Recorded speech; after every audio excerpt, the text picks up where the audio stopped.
Hello everyone, welcome back to the channel. यहाँ पे ज़मन wait कर रहा है, सहरी का टाइम है और मैं बस बनाने जा रही थी।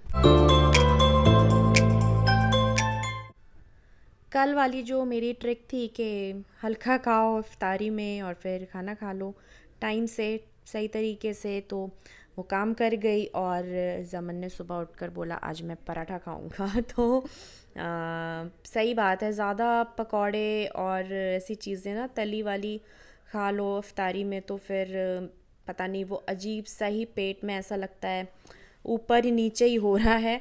और वो पता नहीं क्यों पच नहीं पाती ऐसी चीज़ें बहुत ज़्यादा ऑयली की जो होती हैं। तो अच्छा है एक ही चीज़ खाएं, कम खाएं, स्नैक्स के तौर पे खाएं और फिर वो पचने में भी आसान होते हैं क्योंकि दिन भर तो पेट खाली होता है तो वो सारा सिस्टम वैसे भी हिल जाता है। तो ये अच्छी चीज़ थी कि कम से कम ये दिमाग लगाया हमने और ये काम कर गया है। तो अब ये इस टाइम पे पराठा खा लेगा तो सही है, तसल्ली भी होती है कि चलो पराठा वराठा खा के ये दिन भर जो है वो अब रोज़ा रख रहा है, वरना ऑमलेट में क्या होता है। तो इस तरीके से अभी पता नहीं चलता, लेकिन बच्चे होते हैं जब हम, और जवानी के दिनों में नहीं पता लगता, बाद में फिर बॉडी ना अर्ली 30s में ही फिर दिखाने लगती है आपने जो गड़बड़ करी होती है ना स्टार्टिंग में। तो कभी भी ये नहीं सोचना चाहिए कि अभी हमारी बॉडी साथ दे रही है, हमें तो थकन नहीं हो रही, हम तो आराम से चीज़ों को कर रहे हैं, लेकिन बॉडी से भी आप जितना काम ले रहे हैं उतना खाना पीना फ्यूल की ज़रूरत तो होती है। गाड़ी है ये भी एक टाइप की। तो बस फिर पराठा बनाया मैंने और ये ऑमलेट बनाया, उसको प्याज व्याज वाला ही पसंद आता है ज़्यादा, तो ये बनाया था। तो बस ये ज़मन की सहरी। आज उसके पापा ने बोला था कि तुम बनाना शेक पीना। तो ज़मन को बहुत ज़्यादा ऐसे दूध वाली चीज़ें अच्छी नहीं लगती, मीठा अच्छा नहीं लगता। तो मैंने फिर सुबह सुबह नहीं दिया उसको कि पहली बार तो उसने बोला पराठा खाऊंगा तो ऐसा ना हो बहुत ही कुछ ज़्यादा ही हो जाए और फिर दूध वाली चीज़ खा के वो मुझे थोड़ा सा लगा ऐसा ना वॉमिट वगैरह कर दे तो और उसका रोज़ा ही ख़राब हो जाए। तो फिर मैंने वो नहीं बनाया था। अब मैं देखती हूँ शाम को किसी टाइम पे मैं उसको बना कर एक बार टेस्ट करवाऊँगी कि भाई कैसा लग रहा है, ठीक लग रहा है, नहीं लग रहा है, क्योंकि बनाना शेक हर एक को अच्छा भी नहीं लगता। टेस्ट डेवलप करने वाली बात होती है। बनाना तो ये खाता है शौक़ से, लेकिन उसको पीसना दूध में डाल के और शक्कर, तो वैसे भी इसको जब मीठा पसंद नहीं है। और ये सहरी करने के बाद हम माँ बेटे वेट करते हैं अज़ान का और नमाज़ पढ़ के फिर ज़मन जाता है सोने।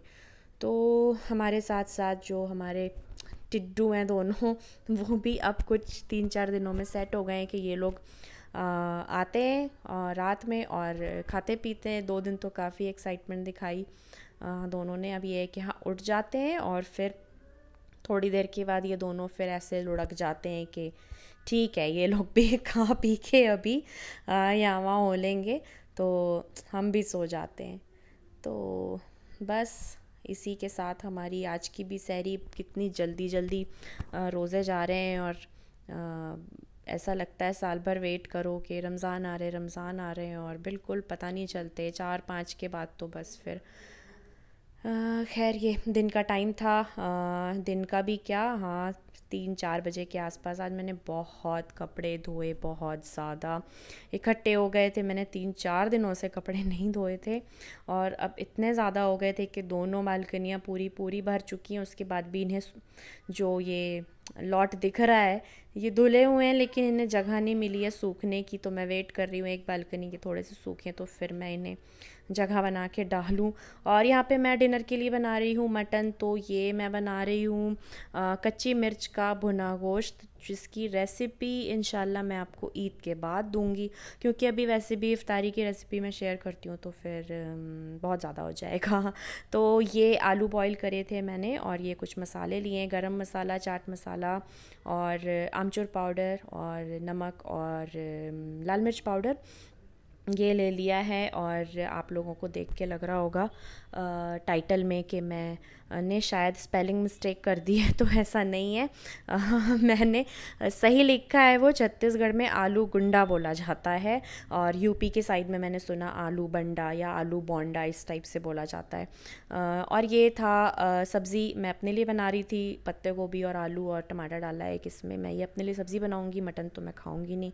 और उधर दाल की तैयारी भी कर रखी थी। आज कुक भैया आए नहीं थे, तो मैं अपना बाकी का भी काम कर रही थी कि साथ ही साथ अब एक बार किचन में खड़े होना, तो फिर अब इतनी भी अभी बॉडी में ताकत वापस नहीं आई है। मैं करती हूँ, लेकिन मैं बहुत जल्दी मैं थक भी रही हूँ, तो मैंने फिर एक साथ ही टाइम देख कर के, अभी तक भैया आए नहीं है, तो मैं फिर सारा खाने का भी तैयारी करने लगी थी। ये ज़ीरा डाला है, हरी मिर्च डाली है और थोड़ी सी प्याज डाल दी है, और प्याज को थोड़ा सा ट्रांसपेरेंट करना है, बहुत ज़्यादा लाल नहीं करना। और ये सारे सूखे मसाले इसमें डाल देना है, और सूखे मसालों के साथ भी सिर्फ इसको एक बार ऊपर नीचे करके अच्छी तरीके से चला लेना है, और तुरंत ही इसमें आलू डाल के अच्छी से ऊपर नीचे कर देना है। नीचे अगर पड़े रह गए मसाले तो वो जल जाएंगे। तो इसे अच्छे से मिक्स करना है, और इसे धीमी आंच पे 10 मिनट के लिए मैंने छोड़ दिया था, ताकि आलू के साथ मसाले भी जो हैं वो इसके बिल्कुल कोने कोने में बस जाएं अच्छे से, और आलू भी थोड़े से नीचे से जलने जलने से हो जाते हैं, तो वो क्रंची क्रंची अच्छे लगते हैं। और फिर इसमें डाली है धनिया, और अच्छी तरीके से मिक्स करना है कि सारा मसाला धनिया सब कुछ मिक्स हो जाए, और फिर इसे प्लेट में फैलाकर ठंडा होने के लिए छोड़ दिया है मैंने, जब तक कि मैं बाकी का काम करूँगी थोड़ा सा ये ठंडा हो जाएगा। और आज मैंने बनाए थे चने, और साथ में मैं लगा रही हूँ दाल को तड़का। तो लहसुन और घी ही डाला और कुछ नहीं डाला।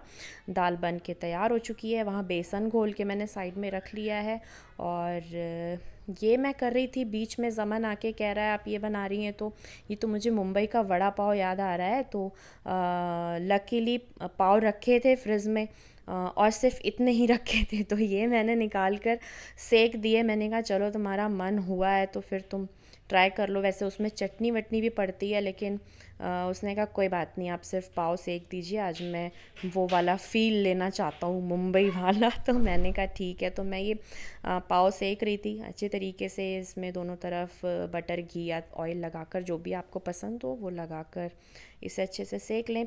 और पत्ता गोभी में मैं ये थोड़ा सा डालती हूँ ज़ीरा और काली मिर्चें थोड़ी सी, और एक बड़ी इलायची, काली इलायची।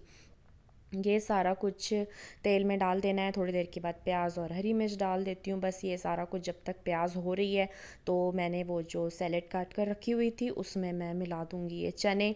तो आधे मिलाए हैं, आधे मैंने उठा के रख दिए हैं फ्रिज में, वो कल काम आ जाएंगे, 2 दिन तो चल जाते हैं। तो प्याज ये हो चुकी है। अब इसमें डाला मैंने हल्दी और नमक, और बस सिर्फ इसे एक बार चलाना है, और बहुत ज़्यादा नहीं तो हल्दी जल जाएगी।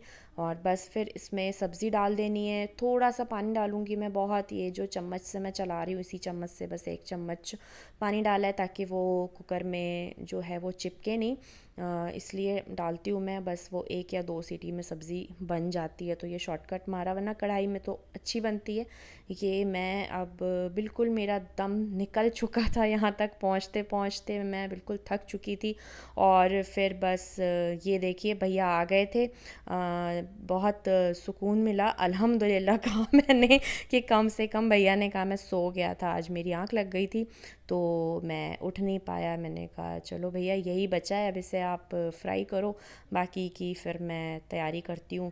और फिर मैंने ये सारा कुछ मिक्स विक्स करा, और फिर मैंने साइड में अपनी सब्ज़ी भी देखी। बस वो फिर तेज़ आंच पे उसको चला लेना है, और सीटी लेने के बाद 1-2 और फिर धनिया डाल देना है, और सब्ज़ी भी बन के तैयार है। इसी के साथ खाना बन गया था आज का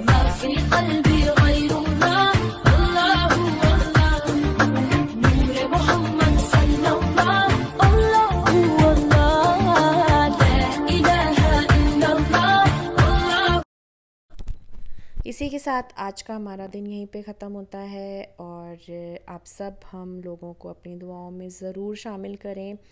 अगली बार मैं फिर मिलूँगी नेक्स्ट ब्लॉग के साथ। तब तक के लिए bye bye and take care.